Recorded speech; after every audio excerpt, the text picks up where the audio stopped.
17 साल की शादीशुदा जिंदगी, जान से भी ज्यादा प्यार करने वाला पति और 2 बच्चों के साथ भरा पूरा परिवार।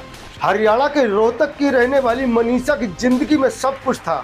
पति टीचर की नौकरी करते थे और समाज में परिवार का एक अच्छा खासा रुतबा था। रुपयों पैसों की भी कोई कमी नहीं थी। फिर आखिर ऐसा क्या हुआ कि मनीषा अपने ही पति के खून की प्यासी हो गई। अपने पति को मौत देने का उसने जो तरीका चुना, उसे जानकर शायद आपके पैरों तले से जमीन खिसक जाएगी। अपने प्लान में मनीषा ने अपनी बेटी को भी शामिल कर लिया। सब कुछ उसके प्लान के मुताबिक हुआ था, लेकिन आखिर में उसका राज खुल गया। नमस्कार दोस्तों, मैं हूं आपके साथ अजय प्रजापति। चलिए आगे की कहानी शुरू करते हैं। इस कहानी की शुरुआत होती है साल 2007 से, जब सोनीपत के आंवली गांव में रहने वाले कृष्ण की शादी रोहतक की मनीषा से हुई। कृष्ण एक जेबीटी टीचर थे और पत्नी के तौर पर मनीषा को पाकर काफी खुश थे। शादी के कुछ वक्त मनीषा ने एक बेटी और एक बेटे को जन्म दिया। दोनों की जिंदगी में सब कुछ ठीक ठाक चल रहा था कि एक दिन कृष्ण को पता चला कि उनकी पत्नी मनीषा अपने प्रेमी देवेंद्र उर्फ देवा से छिपकर बातें करती है। शुरुआत में कृष्ण ने मनीषा को समझाया, लेकिन वो नहीं मानी। इस बात को लेकर दोनों के बीच अक्सर झगड़े भी होने लगे।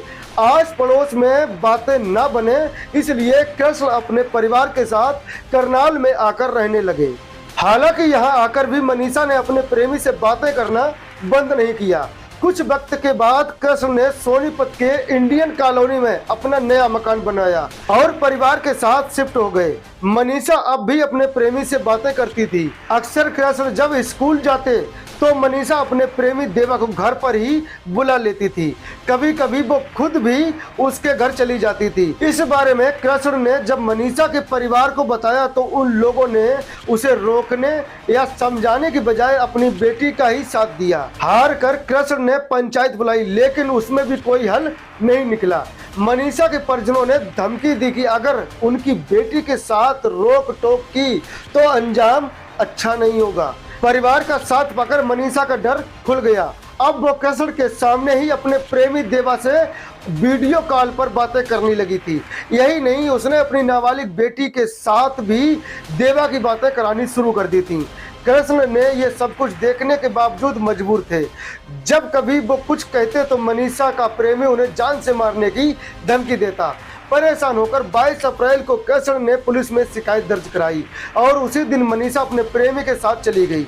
जब 2 दिन तक मनीषा नहीं लौटी तो कृष्ण ने उसकी गुमशुदगी की रिपोर्ट दर्ज कराई। इसी बीच 13 मई को कृष्ण की बहन के पास मनीषा की एक सहेली का फोन आया और उसे बताया कि आपके भाई के घर में उसकी लाश पड़ी है। खबर मिलते ही परिजन कृष्ण के घर पहुंचे तो देखा कि उनकी लाश बेड पर है। शरीर पर चोट का कोई निशान नहीं है। शुरुआत में लगा कि शायद हार्ट अटैक या किसी और सामान्य वजह से कृष्ण की जान गई है, लेकिन कृष्ण के भाई चांद सिंह को शक था कि ये हत्या का मामला है। अगले ही दिन उन्होंने पुलिस के पास शिकायत दर्ज कराई और कृष्ण के पत्नी मनीषा पर हत्या का शक जताया। मामला बेहद पेचीदा था। मौके से ऐसा कोई सबूत या सुराग नहीं मिला जिसके आधार पर मनीषा को गिरफ्तार किया जाए। आखिर में केस की तफ्तीश एंटी गैंगस्टर यूनिट को सौंपी गई और इस यूनिट ने शक के आधार पर मनीषा को हिरासत में ले लिया। मनीषा से पूछताछ में मामले का खुलासा हो गया। खुलासे के साथ ये बेहद खौफनाक कहानी सामने आई। दरअसल कृष्ण की हत्या से करीब 15-20 दिन पहले किसी वजह से मनीषा ने नींद की गोलियां खा ली थी। उसे तुरंत पास के एक हॉस्पिटल में भर्ती कराया गया। यहाँ हॉस्पिटल के मालिक और एमबीबीएस डॉक्टर मोहित से मनीषा और उसके प्रेमी ने जान पहचान बढ़ाई। दोनों ने उसे लालच दिया और भरोसे में लेकर पूछा कि अगर किसी को मारने का वो कौन सा तरीका है जिससे वो आसानी से किसी को मार सकें, जिससे मौत की वजह पोस्टमार्टम रिपोर्ट में न आए। डॉक्टर मोहित ने बताया कि अगर एनेस्थीसिया की ओवरडोज का इंजेक्शन लगा दिया जाए तो नहीं पकड़े जाएंगे। इसके साथ ही उसने इन दोनों को एनेस्थीसिया का इंजेक्शन मुहैया करा दिया। अब मनीषा और देवा ने एक प्लान तैयार किया जो बेहद चौंकाने वाला था। ये प्लान था कृष्ण को रास्ते से हटाने का। अपने इस प्लान में मनीषा ने अपनी नाबालिग बेटी को भी शामिल कर लिया। 12 मई की रात को जब कृष्ण गहरी नींद में सोए थे तो एनेस्थीसिया का इंजेक्शन लेकर मनीषा का प्रेमी देवा उनके घर पर पहुंचा। वहां पहुंचने पर कृष्ण की नाबालिग बेटी ने चुपके से बाहर का दरवाजा खोल दिया। अंदर आकर देवा ने गहरी नींद में सोए कृष्ण को एनेस्थीसिया के ओवरडोज का इंजेक्शन लगा दिया। इसके बाद वो मौके से फरार हो गया।